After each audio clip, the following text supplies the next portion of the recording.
الحمد لله نحمده ونستعينه ونستغفره ونعوذ بالله من شرور أنفسنا ومن سيئات أعمالنا من يهده الله فلا مضل له ومن يضلل فلا هادي له ونشهد أن لا إله إلا الله وحده لا شريك له ونشهد أن سيدنا ومولانا محمدا عبده ورسوله صلى الله عليه وعلى آله وأصحابه وأزواجه وبارك وسلم تسليما كثيرا كثيرا أما بعد فأعوذ بالله من الشيطان الرجيم بسم الله الرحمن الرحيم كل نفس ذائقة الموت وإنما توفون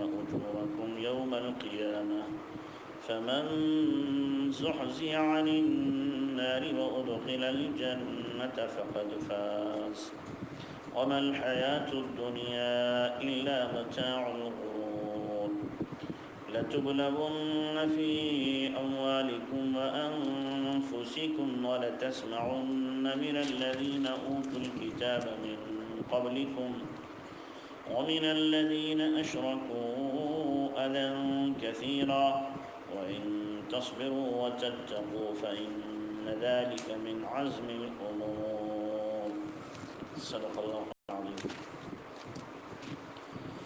میرا محترم بھائی اور بزرگوں، چونکہ آج انتقال بھی ہوا ہے پپو آئی کا، تو اسی مناسبت سے ان آیات کی تفسیر کی جاتی ہے تاکہ ہمیں بھی اپنی موت کا استحضار رہے۔ موت ایک ایسی سچی حقیقت ہے جس کا کوئی انکار نہیں کر سکتا، اور جو انکار کرے وہ بھی نہیں بچ سکتا، اور کوئی آدمی بخوشی مرنے کو تیار نہیں ہوتا۔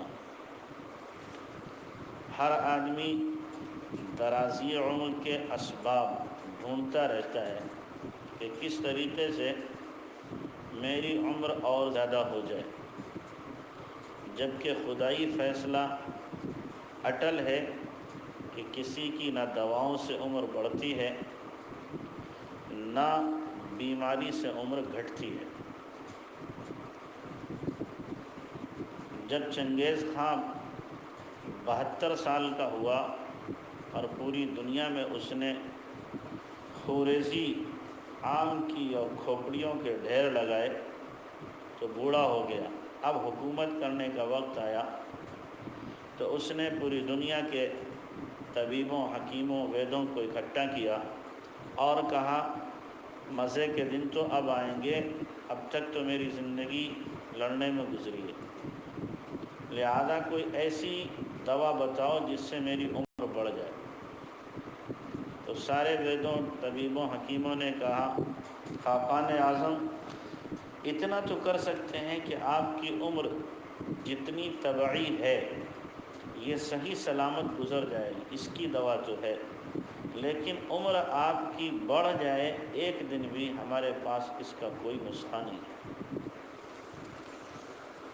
اذا جاء اجلها لا يؤخر لا يستقدمون ساعة ولا يستاخرون، ایک پل آگے نہیں، ایک پل پیچھے نہیں، جو طے ہو چکا وہ ہو کے رہے گا۔ تو اس لیے مرنا ہر ایک کو ہے، جانا ہر ایک کو ہے، اور کسی کی عمر کسی کو ملتی نہیں۔ اگر کسی کی عمر کسی کو مل جاتی تو صحابہ کرام یقیناً اپنی عمر اللہ کے نبی کو دے دیتے کہ آقا آپ رہیے ہم جاتے ہیں۔ اسی لیے کسی شاعر نے کہا ہے لو كانت الدنيا تدوم لواحد لكان رسول اللہ فيها مخلدا، کہ اگر دنیا میں ہمیشہ کسی کو رہنا ہوتا تو نبی علیہ السلام کی ذات اس قابل تھی کہ آپ ہمیشہ اس دنیا میں رہتے۔ جب آپ نہ رہے تو کوئی اور بھی دنیا میں ہمیشہ نہیں رہ سکتا۔ موت کی البتہ تیاری کا حکم ہے کہ بندہ ہر وقت مرنے کے لیے تیار رہے۔ اللہ کے نبی علیہ الصلوۃ والسلام نے یہاں تک فرمایا کہ رات میں تم اس وقت تک مت سو جب تک کہ وصیت نامہ تمہارے سرہانے نہ رکھا ہو۔ کیا پتہ صبح ملے کہ نہ ملے۔ کتنے لوگ ایسے ہوتے ہیں کہ سورج کا نکلنا دیکھتے ہیں پر ڈوبنا انہیں دیکھنا نصیب نہیں ہوتا۔ کتنے ایسے ہوتے ہیں کہ سورج ڈوبتا تو دیکھتے ہیں لیکن نکلنا دوبارہ انہیں نصیب نہیں ہوتا۔ اس لیے حضرت علی رضی اللہ تعالیٰ عنہ نے فرمایا تھا الدنیا ثلاثۃ ایام، دنیا 3 دن ہے۔ یوم مضی، ایک دن تو وہ ہے جو گزر گیا، لا تدرکہ، جس کو تم پا نہیں سکتے، دوبارہ لا نہیں سکتے۔ ویوم آتی، اور ایک دن وہ ہے جو آنے والا ہے، اس کی خبر نہیں کہ ہاتھ لگے گا کہ نہیں لگے گا۔ ویوم انت فیہ، اور ایک دن وہ ہے جس میں تم ہو، یہی ہے بس تمہارا دن۔ اس دن کو اپنا دن سمجھ کر کے کامیاب بنانے کی کوشش کر لو۔ تو اس لیے عقل مند بندہ وہ ہے جو مرنے سے پہلے مرنے کی تیاری کرے۔ اللہ کے نبی صلی اللہ علیہ وسلم نے اسی لیے کیا فرمایا، الکیس من دان نفسہ وعمل لما بعد الموت۔ عقل مند وہ ہے جو اپنا محاسبہ کرے اور مرنے کے بعد کی تیاری کرے۔ والعاجز، اور بیوقوف کون ہے، من اتبع نفسہ ہواہا وتمنى علی اللہ، جو نفسانی خواہشات پر چلے اور اللہ پر امید باندھے کہ اللہ بڑا معاف کرنے والا ہے۔ یہ بیوقوف اور احمق قسم کا انسان ہے۔ اور موت جو ہے یہ بری چیز نہیں ہے، بڑی اچھی ہے، مبارک ہے، لیکن اس کے لیے جس نے موت کی تیاری کی ہو۔ جو تیاری کرے اس کے لیے مبارک ہے۔ اسی لیے نبی علیہ الصلوۃ والسلام نے حدیث میں ارشاد فرمایا ہے، اللہم حبب الموت الی من یعلم انی رسولک۔ اے اللہ موت کو محبوب بنا دے ہر اس شخص کے لیے جو مجھے تیرا رسول جانتا ہے۔ جو اللہ کے نبی صلی اللہ علیہ وسلم کو رسول مانے گا وہ موت کو محبوب رکھے گا، مبغوض نہیں رکھے گا۔ اسی لیے ایک جگہ فرمایا الموت تحفۃ المومن، موت ایمان والے کا تحفہ ہے۔ کہیں فرمایا الموت جسر یوصل الحبیب الی الحبیب، موت ایک پل ہے جو دوست کو دوست سے ملا دیتا ہے۔ اللہ ہمارا محبوب ہے، بغیر موت کے ملاقات نہیں۔ نبی ہمارے محبوب ہیں، بغیر موت کے ملاقات نہیں۔ جنت ہمارا مطلوب ہے، بغیر موت کے وہاں تک رسائی نہیں۔ جنت کی نعمتیں ہمارا مطلوب ہیں، لیکن بغیر موت کے ان کو ہم حاصل نہیں کر سکتے۔ تو اس لیے موت ایک اچھی چیز ہے، اگر آدمی نے مکمل طور پہ تیاری کی ہے، اور تیاری نہیں کی ہے تو اس کے لیے مصیبت ہے۔ حضرت ابراہیم خلیل اللہ کی موت کا وقت جب قریب آیا تو بخاری شریف میں ہے، فرشتے پہنچے کہ چلو اللہ نے بلایا۔ ابراہیم علیہ السلام کہنے لگے فرشتوں سے، ایقبض خلیل روح الخلیل، دوست کی بھی روح قبض کرتا ہے؟ کیونکہ ابراہیم علیہ السلام اللہ کے خلیل تھے، دوست تھے۔ ملک الموت نے اللہ سے جا کے عرض کیا کہ آپ کے دوست تو یوں کہہ رہے ہیں، تو اللہ نے فرمایا جا کے میرے خلیل سے کہو ایبغض الخلیل لقاء الخلیل، کیا دوست کی ملاقات سے نفرت کرتا ہے؟ یہ جملہ سنا جب ابراہیم علیہ السلام نے تو ایک دم پھڑک گئی روح اور کہنے لگے نہیں ابھی لے کے چلو، ابھی چلتے ہیں۔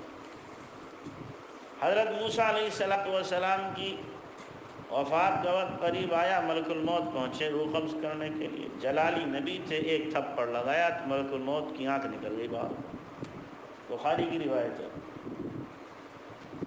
تو ملک الموت اللہ کے پاس پہنچے کہ آج تو ہماری نمبر لگ گیا۔ تو اللہ تعالیٰ نے کہا کہ بھائی میرے کلیم ہیں، تمہیں ذرا شعور سے ہدایت لے کے جانا چاہیے تھا۔ تو اللہ تعالیٰ نے ان کی آنکھ ٹھیک کی، کہا جاؤ اور میرے کلیم سے کہنا کسی بیل کے اوپر تم ہاتھ رکھ دو اور جتنے بال تمہارے ہاتھ کے نیچے آ جائیں گے اتنی سال تمہاری عمر ہوگی۔ اب آئے ملک الموت ڈرتے ڈرتے اور کہا اللہ نے یہ کہا ہے کہ تم کسی بیل کے اوپر ہاتھ رکھو، جتنے بال تمہارے ہاتھ کے نیچے آ جائیں گے اتنے سال تمہاری عمر ہے۔ تو موسیٰ علیہ السلام نے کہا اس کے بعد کیا ہوگا؟ کہ پھر مرنا؟ کہا جب مرنا ہی ہے تو ابھی لے چلو۔ تو بہرحال کسی کو رہنا نہیں ہے۔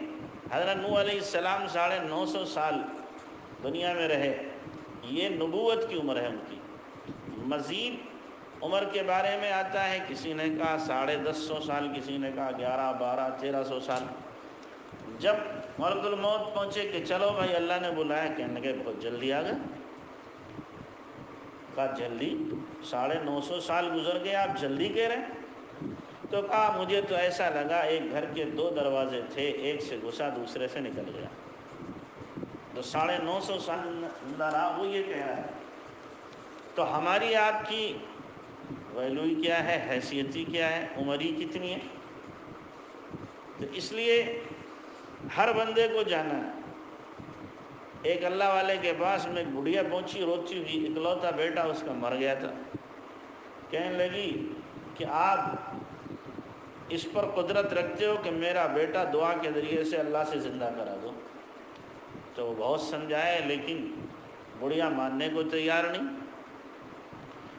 تو اللہ والے نے کہا اماں ایسا کرو، تم کسی ایسے گھر سے ایک مٹکا پانی لے آؤ جس سے کبھی جنازہ نہ اٹھاؤ۔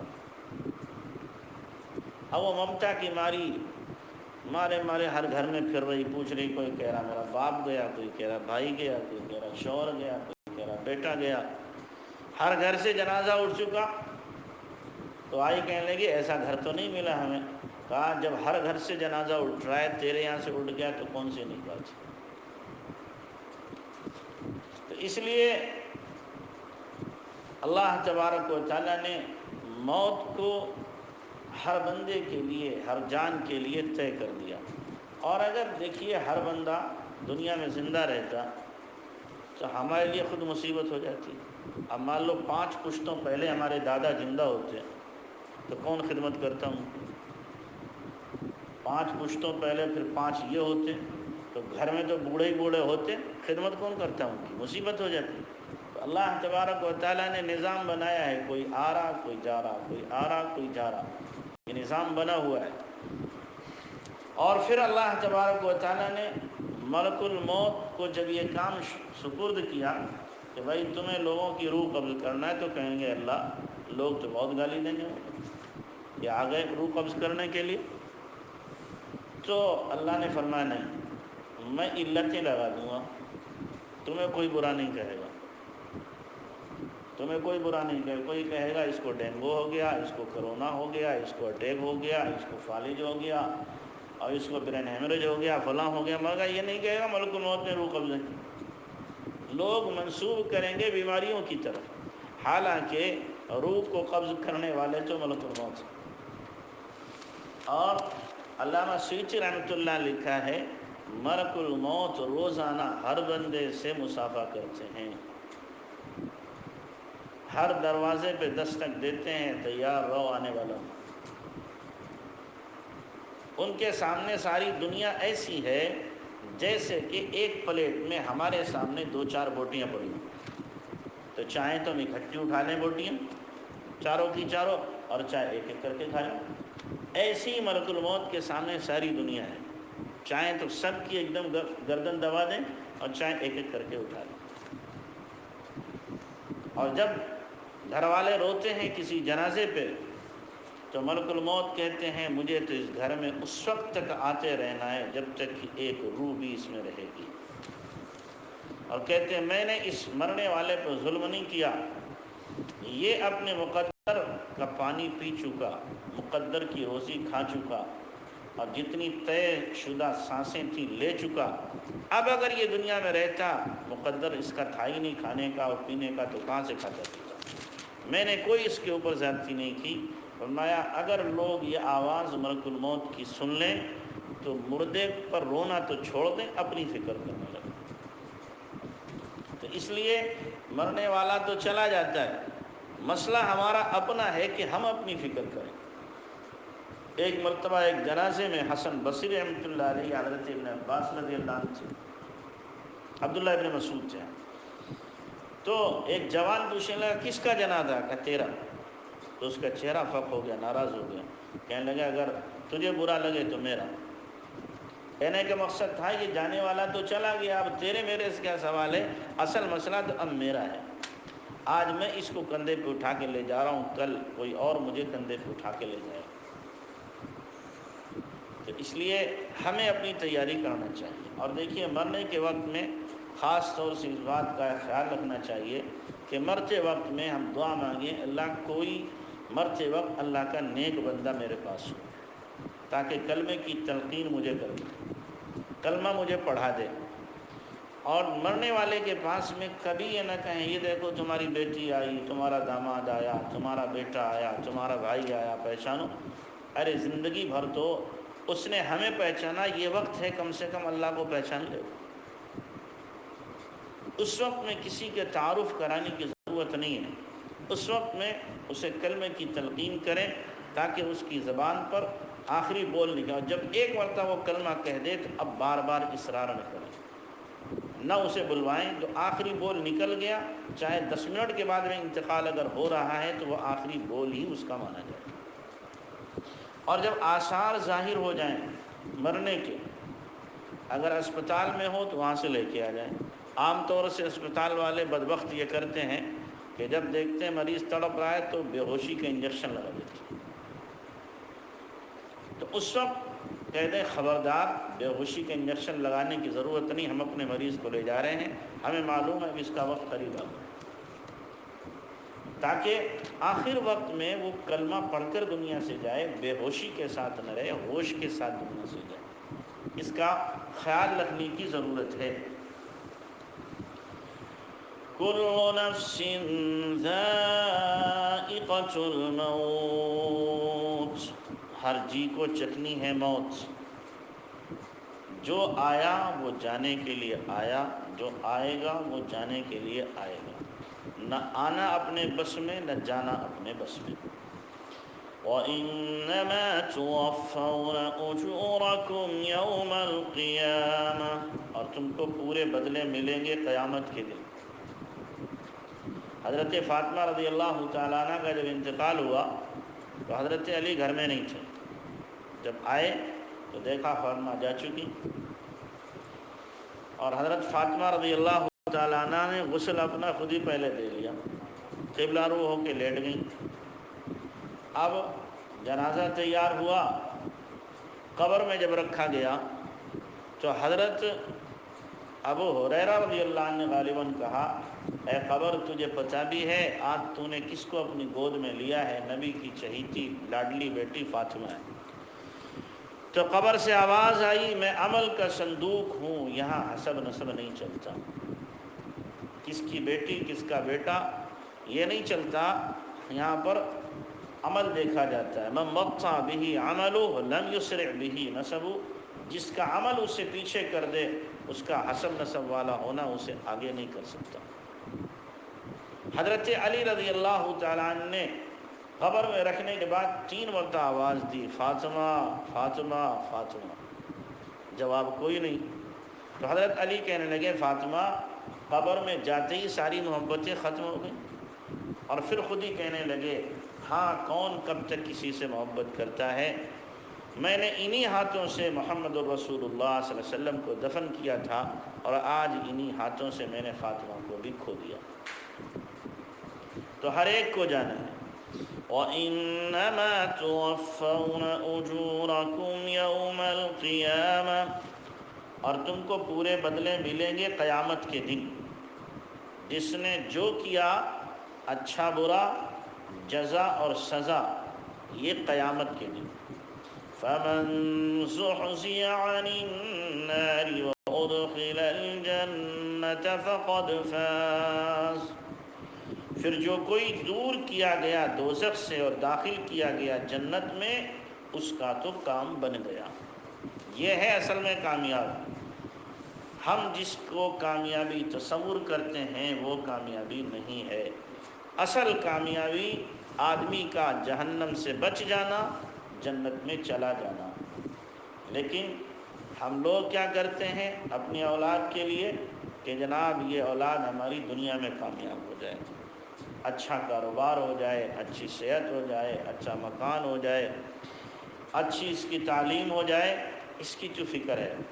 لیکن مرنے کے بعد یہ کامیاب ہو جائے اس کی فکر الا ماشاء اللہ 100 میں سے شاید 10 بھی نہیں ہوں گے جو اس کی فکر کرتے ہوں کہ مرنے کے بعد میری اولاد خدا کی پکڑ سے، خدا کے عذاب سے بچ جائے، دنیا میں ان کو تنگی نہ ہو، دنیا میں ان کو ذلت نہ ہو، دنیا میں پریشانی نہ ہو، فقر و فاقہ نہ ہو، اس کی فکر ہر باپ کو، ہر ماں کو ہوتی ہے۔ لیکن قبر میں جانے کے بعد میں ان پر عذاب نہ ہو، حشر میں رسوائی نہ ہو، جہنم کا یہ ایندھن نہ بنے، یہ بہت کم ماں باپ ہیں جو فکر کرتے ہیں، حالانکہ اصل فکر کی وہی چیز ہے۔ اس لیے قرآن نے کہا جو جہنم سے بچا لیا گیا اور جنت میں چلا گیا وہ ہے اصل کامیاب۔